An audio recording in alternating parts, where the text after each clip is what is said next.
going to talk about one of Hanna Alkaf punya buku juga. Her latest book. Her latest book, which is The Girl and the Ghost. The book that we first read from Hanna Alkaf was The Weight of Our Sky, and of course we loved it so much.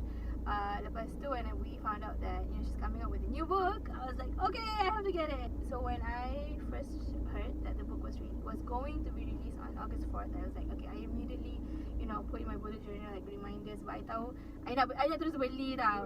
But I think it was just released tapi macam like mostly at major bookstores, macam tak banyak tempat lah. And then masa tu I rasa wasn't PKP, dah macam PKP dah lifted, like masa tu PKPB. So tapi masa still like I was still a bit wary lah nak keluar pergi shopping mall, nak pergi cari buku semata kan. And then online pun tak banyak ke, macam every time that I went online tak ada, dia just sold out sampai dah habis tau, macam limited stocks lah kan. I pun tak dapat beli. So I was like, okay tak apalah, macam nanti kan. And then I think the one time that I did go to MPH, I nampak bukan macam okay whatever, like I nak beli je, The Girl and the Ghost is a story about Suraya, and she has a pet Pelesit. Yeah. I think for me the whole concept of the book was actually very weird, very scary. Sebab we know that in Malay culture, a Pelesit is not something that you toy with. It's not something that you joke about. It's something that you're scared of. You're afraid to even speak its name. Kan. So dia takut lah. Yeah, and then dia boleh macam it's her pet. She has a pet Pelesit. I'm like, that's not right. Like that didn't sit well with me. But I'm macam okay, like before I like judge or before I make any macam before I have any like ideas about the book, let me read it first. So then definitely it's actually I feel like the story is actually very scary. Definitely from my perspective as a Malay girl reading it, macam apa benda ni, ada toyol, ada pontianak, ada apa lagi either way dia banyak gila hantu yang kita orang tahu macam okay, this is not something that you play around with. So basically the story is about this girl who she has a pet Pelesit, right? And she inherited the pet Pelesit from her grandmother. So when I first read the book, I was like, apa ni cerita ni kan, macam saka, bomo, macam these are all very very scary in Malay culture. But the way it's written, the way the story is told, kita orang rasa macam like it's cute. I don't know how to say, like macam sebenarnya Pelesit tu cute. Like macam the way Hanna explain it through Suraya's punya perspective, dia buat you rasa macam it's not that bad to have a Pelesit, Yeah, macam tu kan, wherever she goes, she macam mesti selamat. Macam she can get away with a lot of things, a lot of misfortune. Yeah, a lot of things, a lot of misfortune, and then macam okay je, selamat je, dia tak pernah sakit, tak pernah jatuh. Macam in fact if you bully her, macam bully tu yang akan kena kan. So orang macam dia ni kenapa masalah dia, like she's kind of creepy, she's kind of scary. My knowledge of supernatural beings in Malay culture is very limited. So I didn't know what is a Pelesit tau. So rupanya dalam cerita ni dia cerita lah, okay, Pelesit sebenarnya macam you kena ambil mayat budak kan. Lepas tu you kena potong lidah dia. Bukan potong tau, you kena gigit lidah dia. Potong guna gigi. Macam tu tau. And then adalah kan ritual dia kan. You kena letak dia dekat simpang 3 for 3 days. I tak tahu lah, I don't know the real macam the legit of the story, tak tahu. Tapi macam dalam cerita ni dia cakap macam tu lah, dia kena tanam, kena letak dekat simpang 3 for 3 days 3 night, barulah Pelesit tu born. Macam tu lah. One day she made a new friend lah, Jingwei. And then macam dia buat apa-apa semua dengan this new best friend lah kan. So they just kind of click lah. Yeah, they just clicked, and then they were just doing a lot of things together, macam pergi rumah each other, that kind of thing. And then Pink got jealous. But then the thing is about Pink masa dia jealous lah. So macam I can feel him, sebab macam he's not supposed to have feelings tau. Dia macam dia tak patut ada this feelings, tapi kenapa dia rasa jealous dengan Jing? Dia rasa macam dia nak hurt Jing tu as macam so bad, so that dia orang tak kawan dah, macam tu tau. Macam I feel him. Sebab macam yelah, like the only person he have is Suraya kan. So bila like your only friend pergi kat orang lain, so you macam kenapa ni macam ni lah. I mean I understand lah, but then it's like you're not even supposed to be here. Sebelum ni kan dia tak ada kawan because she is Semua takut dengan dia. She is so weird. Macam jatuh pokok pun tak cedera, apa-apa semua kan. So macam tak ada siapa kawan dengan dia. So the only friends that she had during that time is dia punya pet lah. Pet Pelisik Kan, whose name so, is Pink. Whose name is Pink. Bila Suraya macam start to ignore Pink, Pink got jealous. So dia macam dia bully pula Jingwei, you know. Then a lot of like weird things started happening to Jingwei lah. And then so then Suraya was like, you know what, like I can't take this anymore. Macam Jingwei is my friend, like she's my real human friend. And then finally lah, she told her mother. She was like, okay, there's this thing that's been, you know, with me by my side this whole time, blah blah blah. So macam dia nak buang lah kan. So yang tu sedih gila. That's sedih lah. Sedih gila. I macam you abandon him, like he was there for you through macam since you're like 3 years old kan, sampai masuk sekolah until you met Jing. Lepas tu you just macam tu you macam break it off, you know. Mak dia macam immediately tahu, okay sebenarnya tu like that's a Pelisik kan. So dia tahu, lepas tu mak dia pun tahu, okay ni sebenarnya daripada nenek you, macam nenek you, you know, ada ilmu hitam, that kind of thing lah. So bila dia nak buang tu, they called this like to me I pictured an ustaz. Yeah, me too. I pictured an ustaz lah. So tapi it's more like I don't think like dia macam ustaz, tapi more like macam orang kampung kan ada yang macam panggil pawang. I macam kalau sakit pergi jumpa dia. Like not necessarily ustaz, tapi jenis yang macam dia deal dengan this thing, tapi dia ada juga Islamic knowledge macam tu.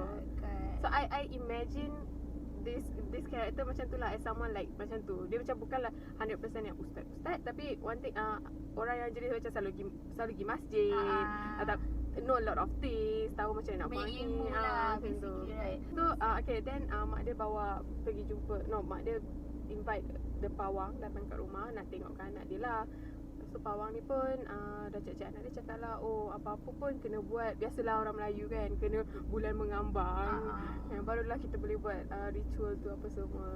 Tapi yang bukan sedih lah, yang scary dah cerita ni sebab you know macam Pelisik ni scary kan, tapi pawang tu lagi scary. Yeah, I wanna say it humanizes the supernatural being. Sebab I rasa macam sebenarnya at the end of the day macam orang yang jahat, you know?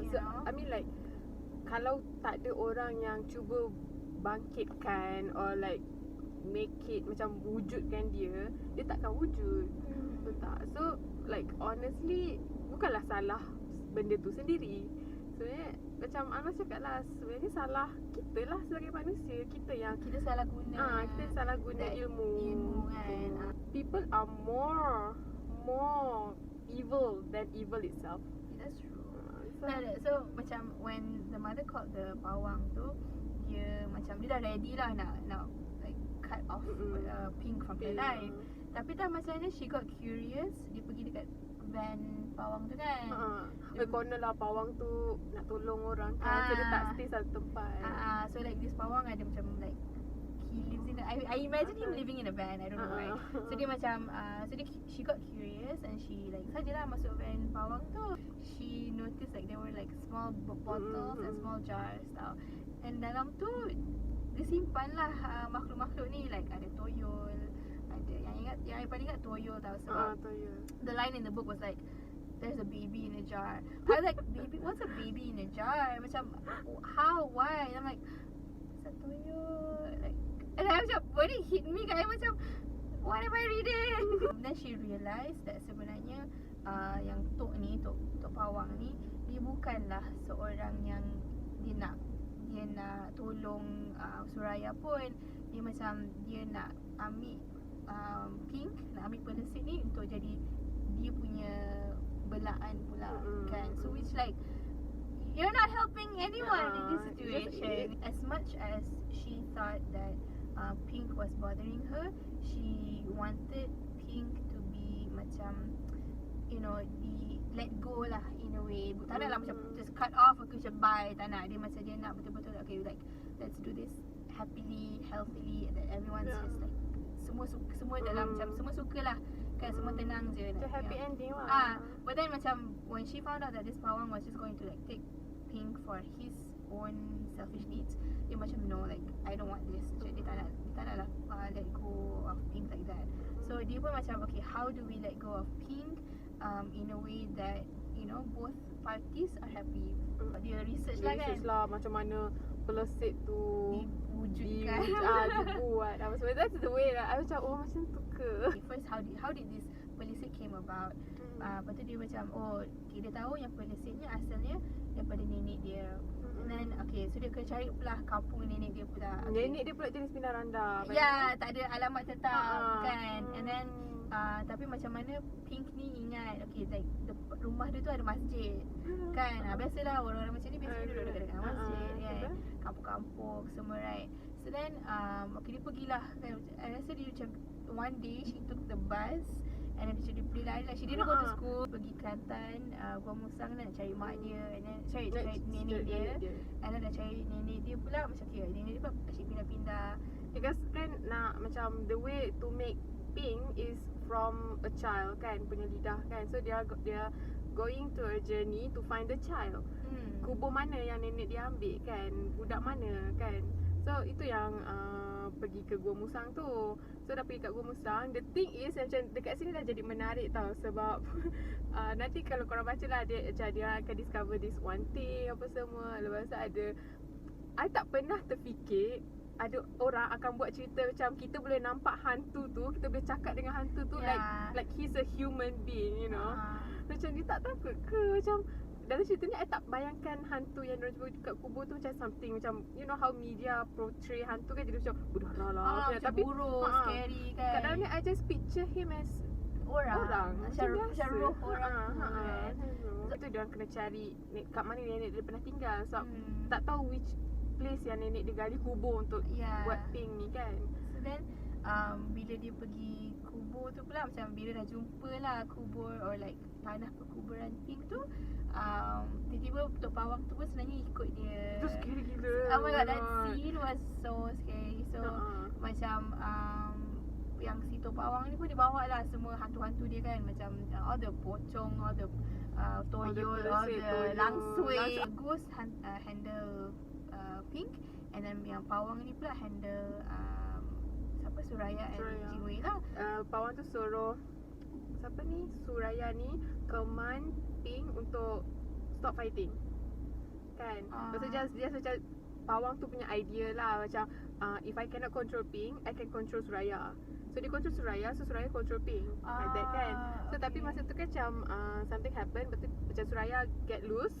Dia macam boleh dia tendang ke something, I forgot lah. Sebab dia macam right now Pink sekarang macam tu. So diorang fight, and then diorang lari ke atas. Sebab macam diorang macam dapat tahu lah ada satu kubur kat atas tu, rasanya tu kubur Pink. So diorang pergi lari ke atas tu. Lepas tu masa tu like something dengan Pawang tu macam Pawang tu terjatuh ke or something, tak ingat. Tapi macam Pink cekik dia something macam tu. So Pawang tu unconscious. I tak tahu lah either unconscious ataupun dead. There's something yang you kena baca sendiri kat dalam tu yang buat rasa macam sedihnya cerita ni. Yeah, the ending was actually quite surprising, especially after the ending yang macam like perang lah antara like ghosts and everything.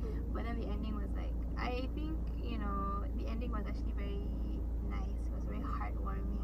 I felt that like I said lah tadi kan, I feel like the ending tu macam full circle lah. Macam like okay, how it happened, why it happened, and then you know sebenarnya makhluk-makhluk ni memanglah dia jahat, tapi yang lagi jahatnya adalah tuan dia.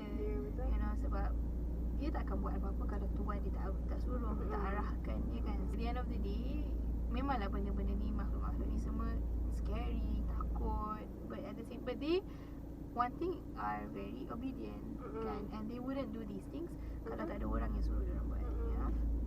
But overall, reading this book, I felt, you know, I don't know how I feel about the book, because I rasa cerita dia scary sebab they're talking about ghosts. apatah lagi kita tahu in Malay culture that these ghosts is not something that you mess around with. It's not something. It's something like serious. Yeah, tau. it's serious. And then apatah lagi macam kita tahu nenek dia yang ada ilmu hitam ni sebenarnya tak bagus. You know, kita tahu there like this is not something you play around with or you joke about. Kan kita tahu yang orang yang ada ilmu ni macam dia boleh salah guna lah ilmu tu semua kan. But yeah, so then I was talking to my friend about it. Macam, okay, how do you feel about this book? So I rasa macam no offense, but I rasa macam Hanna ni ambil ringan benda-benda ni kan. So I cakap macam boleh cakap macam tu, like dia tak, you know, like does she not think of the macam consequence, the you know, orang yang baca macam got curious lepas tu pergi buat benda tu kan. She did the best, serious best. And I rasa cerita dia sesuai for international audiences sebab yelah dia buat hantu tu rasa macam fun or like a friend kan.